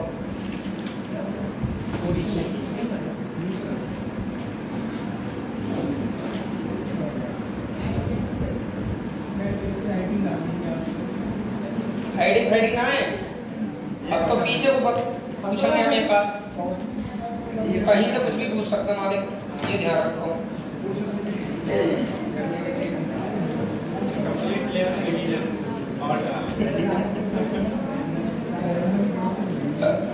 अब देखो जरा क्वेश्चन, सर्दियों की एक सुबह, अब क्वेश्चन आ रहा है पीछे का पढ़ाया हुआ, आपको क्या आता है वो पता लग जाएगा। अभी देखो, सर्दियों की एक सुबह, कहीं पर भी लिखो इस क्वेश्चन को। सर्दियों की एक सुबह राधा स्कूल जाने के लिए अपने घर से बाहर निकली। सर्दियों की एक सुबह राधा स्कूल जाने के लिए अपने घर से बाहर निकली। अब ये वाला क्या सुन के हटा दो, बिल्कुल सर लगाइए। सर्दियों की एक सुबह राधा स्कूल जाने के लिए घर से बाहर निकली, सही है? फाटक खोलने पर फाटक की छाया उसके दाएं पड़ी। फाटक खोलने पर फाटक की छाया उसके दाएं पड़ी। फाटक खोलने पर फाटक की छाया उसके दाएं पड़ी, सही है भाई? फाटक खोलने पर फाटक की छाया उसके दाएं पड़ी। स्कूल जाने के लिए घर से निकलते समय, स्कूल जाने के लिए घर से निकलते समय, स्कूल जाने के लिए घर से निकलते समय राधा का मुंह किस दिशा में था? स्कूल जाने के लिए घर से निकलते समय राधा का मुंह किस दिशा में था? जिन लोगों ने दिशा दूरी टॉपिक पढ़ा है वो इसका आंसर बताएंगे, जिन्हें नहीं पढ़ा उनको घबराने की कोई जरूरत नहीं है। स्कूल जाने के लिए निकलते समय उसका मुंह किस दिशा में था? ऐसे तो पूछे, राधा का मुंह किस दिशा में था? दिमाग काम रखना।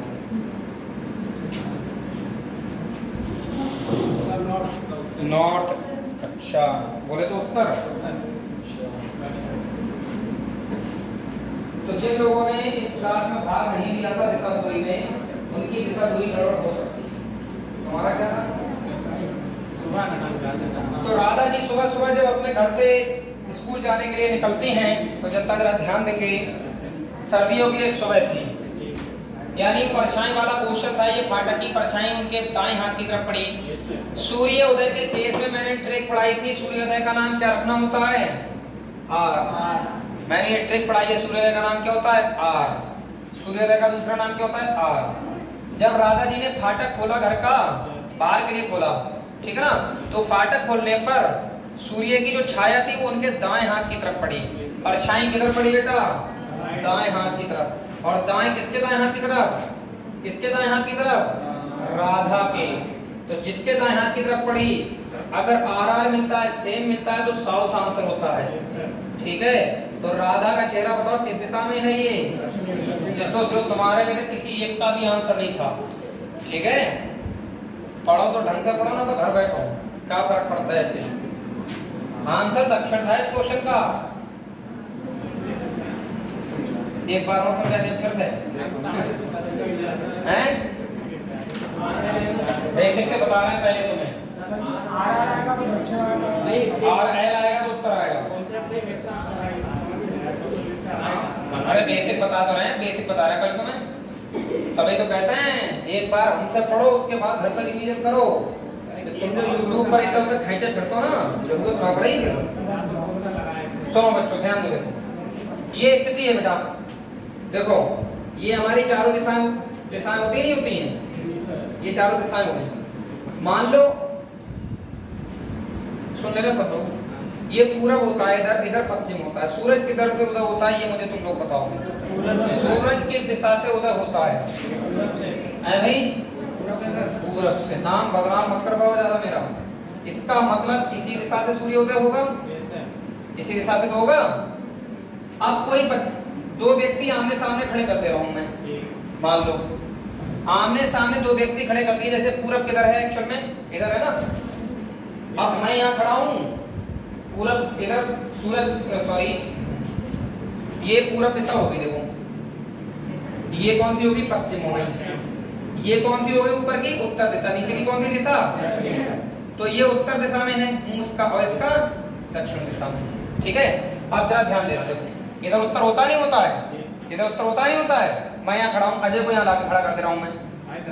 अभी बताओ, मान लो तुम यहाँ खड़े हो, तुम किधर देख रहे होगे? दक्षिण में देख रहे हो नहीं देख रहे होगे? ध्यान देना मेरी बात पर। सूरज इधर बोर्ड की तरफ से निकल रहे हैं। जब इधर से सूरज की लाइट पड़ेगी तो हम दोनों की बॉडी की जो परछाई होगी वो इधर ही तो आएगी, आएगी नहीं आएगी? अगर मेरी बॉडी की परछाई देखी जाए तो अजय के किस हाथ पर होगी? भाई मेरी बॉडी, ये मेरा कौन सा बायां हाथ नहीं है, तो अजय का वो दायां होगा नहीं होगा? अजय के दाएं हाथ की तरफ फिर बनेगी, है नहीं? तो प्रैक्टिकली ये समझो आप मेरी बात को कि ये वो व्यक्ति है, मान लो कोई, जिसका जो उत्तर में देखता होता है बुढ़वा, ध्यान दो, जो बोर्ड की तरफ देखता होता है उसका हमेशा ये दायां और हमेशा ये क्या होता है? बायां होता है, और वो हमेशा उत्तर दिशा में देख रहा होता है। मतलब मैं बोर्ड पर देख रहा हूँ तो मैं उत्तर में देख रहा हूँ, सही है? तो मेरा ये कौन सा हाथ हो गया? दायां। ये मेरा कौन सा हो गया? बायां। अब मेरे सामने ये अजय खड़े हो गए यहाँ पे, इनका चेहरा किधर हो गया? दक्षिण में। तो इनका ये क्या हो जाएगा? बायां। मेरा क्या हो जाएगा? ये दायां। इनका ये क्या हो जाएगा? दायां। बेटा इधर से सूरज की जब लाइट पड़ेगी तो परछाई किधर पड़ेगी? हम दोनों की बॉडी पर। तो परछाई तो इधर बनेगी नहीं बनेगी? परछाई तो इधर बनेगी नहीं बनेगी? पहले इतना समझो, बनेगी नहीं बनेगी? अब मैंने कह दिया मैं और अजय हैं, ठीक है ना? एक दिन सूर्योदय के समय आमने सामने मुंह करके खड़े थे। मेरी परछाई अजय के दाईं तरफ पड़ रही है। अब परछाई दाईं तरफ कहां है? देख मैं जरा, यही तो है। तो किसके दाईं तरफ पड़ रही है? तो इसका मतलब हमें सबसे पहले किसका पता लगेगा? अजय का। अजय के दाईं तरफ पड़ेगी तभी तो दाईं तरफ परछाई तो फिक्स है। अजय को यहाँ बैठना होगा और मैं किधर देख बैठ रहा हूँ? नीचे। तो मैं किधर देख रहा हूँ? उत्तर में। अरे उत्तर में। और अजय किधर देख रहा है? दक्षिण में। समझे नहीं समझे? अब यहाँ ध्यान दो, फिर से देख लो, फिर से समझ लो। अगर अजय की परछाई है और मेरे किधर बन रही है? दाईं तरफ। किसके दाईं तरफ? मेरे दाईं तरफ। इसका मतलब अगर मेरे दाईं तरफ पड़ेगी तो परछाई तो दाईं तरफ फिक्स है ना, तो मेरे दाईं तरफ तब पड़ेगी जब मैं ये यहाँ बैठ जाऊं, तभी तो मेरे दाईं तरफ परछाई रहेगी, मेरे दाएं हाथ पर तभी तो मानी जाएगी। इसका मतलब अजय बाबू कहाँ होंगे, यहाँ होंगे। अरे समझे कुछ बात नहीं समझे तुम लोग हैं? अब इसी को मैं देखो ट्रिक में आंसर कन्वर्ट कर रहा हूँ। मैं कह रहा हूँ सूर्योदय, सूर्योदय का नाम होता है बेटा आर, सही है। सूर्योदय हम ट्रिक लिखवाते हैं बाकायदा, आप नहीं लिखवा पाएंगे क्योंकि जब लिखवाएंगे तब लिखवाएंगे। सूर्योदय का नाम क्या होता है आर। अगर देखो आर आर मिलता है तो चेहरा होता है दक्षिण में, आर एल मिलेगा तो चेहरा होगा पश्चिम, सॉरी उत्तर में, सही है। और किसका चेहरा पता लगता है, जिसकी तरफ परछाई पड़ती है, जिसकी तरफ परछाई पड़ती है, समझना, जिसकी तरफ परछाई पड़ती है, समझना बात। अब सूर्योदय की बात है, मैं और अजय आमने सामने खड़े होकर बात कर रहे हैं। पहले हम दोनों के क्वेश्चन पर फोकस करो। मैं और अजय आमने सामने खड़े होकर बात कर रहे हैं। अजय की परछाई या मेरी परछाई मान, परछाई किसकी है, अजय की। सुनो तो पहले मेरे दाईं तरफ पड़ रही है, सुन लो भाई, अजय की परछाई मेरे दाईं तरफ पड़ रही है, तो आप दिमाग लगाओ परछाई किधर पड़ रही है, दाईं तरफ पड़ रही है। परछाई किधर पड़ रही है, दाईं तरफ। तो दोबारा मुझे क्या देखने को मिलेगा, आर, और आर मिलेगा तो भाई किसके दाईं तरफ पड़ रही है, मेरे दाईं तरफ पड़ रही है। यानी मेरा चेहरा किधर होगा, जब आर आर मिलता है तो चेहरा किधर होता है, तो मैं किधर देख रहा हूँगा, दक्षिण में। अजय किधर देख रहा होगा, उत्तर में। इस डायग्राम में भी देख लो, मैं किधर देख रहा हूँ, दक्षिण में। जब परछाई पड़ रही है किधर, दाईं तरफ, परछाई पड़ रही है दाईं तरफ, तो मैं किधर देख रहा हूँ, दक्षिण में। अजय किधर देख रहा है, सही है। अब जो पीछा मैंने क्वेश्चन बोला था उसमें जब वो लड़की गेट खोलेगी तो लड़की के सामने ही तो गेट होगा, आमने सामने हो गया ना गेट। जब उसने गेट खोला तो गेट की जो परछाई थी, परछाई किसकी थी, गेट की परछाई राधा के दाईं तरफ पड़ रही थी। इसका मतलब सूर्योदय की बात थी, सर्दियों की सुबह थी। सूर्योदय का मतलब नाम क्या था, आर, समझे नहीं समझे। और परछाई भी गेट की किसकी तरफ पड़ रही है, उसके दाएं हाथ की तरफ। परछाई गेट की किधर पड़ रही थी, राधा के दाएं हाथ की तरफ। यानी दोबारा से दाएं हाथ की तरफ परछाई पड़ रही, मतलब दोबारा से आर मिल गया। और दाएं हाथ की तरफ किसके, राधा के। इसका मतलब हमें चेहरा भी तो राधा पे पता लगेगा, क्योंकि जिसकी तरफ परछाई पड़ती है उसी का चेहरा पता लग जाता है। तो राधा किधर देख रही होगी, दक्षिण में, क्योंकि आर आर मिलने पर दक्षिण। और उसने एक पूछा था कि घर से निकलते समय उसका मुंह किस दिशा में था, दक्षिण में था। हैं? तो ये जो हमने अभी सूरज जो लेफ्ट में होता है, फिर सूरज किधर होता है, लेफ्ट में। तो फिर लेफ्ट लेफ्ट मिलेगा तो दक्षिण हो जाएगा आंसर, और लेफ्ट राइट होगा तो उत्तर हो जाएगा। सूर्यास्त को हम लोग बोलते हैं क्या, सूर्यास्त को हम बोलते हैं लेफ्ट, सूर्योदय को बोलते हैं आर। सूर्यास्त को बोलते हैं लेफ्ट और सूर्योदय को क्या बोलते हैं, आर। अब वो कहेगा एक दिन सूर्यास्त के समय, ठीक है, राम और श्याम आमने सामने खड़े होकर बात कर रहे थे। राम की परछाई सूर्यास्त के समय, सूर्यास्त का मतलब लेफ्ट, राम और श्याम आमने सामने खड़े होकर बात कर रहे थे। राम की परछाई श्याम के बाएं बन रही है, राम की परछाई श्याम के बाएं बन रही है। किसके बाएं बन रही है, श्याम के बाएं बन रही है। श्याम के बाएं बन रही तो सेम मिल रहा है तो क्या मिलेगा, दक्षिण। श्याम का चेहरा किधर होगा, दक्षिण में। राम किधर देख रहा होगा, उत्तर में। सेम पैटर्न है भाई। ये सब डायरेक्शन टॉपिक में मैंने पढ़ाया है, पर तुम खाना पीना की तरह खा जाते हो, इनको बाद में भूल जाते हो। समझे नहीं समझे हमारी बात। कॉपी किसी ने ढंग से बनाई होगी, एक बार घर पे बार बार उस कॉपी पर रिवीजन करे। मैं बता रहा, दिशा दूरी टॉपिक जिस दिन रिवीजन करने बैठो उस दिन मेरी पढ़ाई कॉपी को रिवीजन कर लो, उसके बाद किताब के क्वेश्चनों पर आ जाओ, आपके सारे क्वेश्चन लगना शुरू हो जाएंगे। लेकिन आप अपने हिसाब से कॉपियां बना बना के बैठे हो तो क्या कर सकते हैं, टाइम लगेगा। क्या कह रहे हो जय,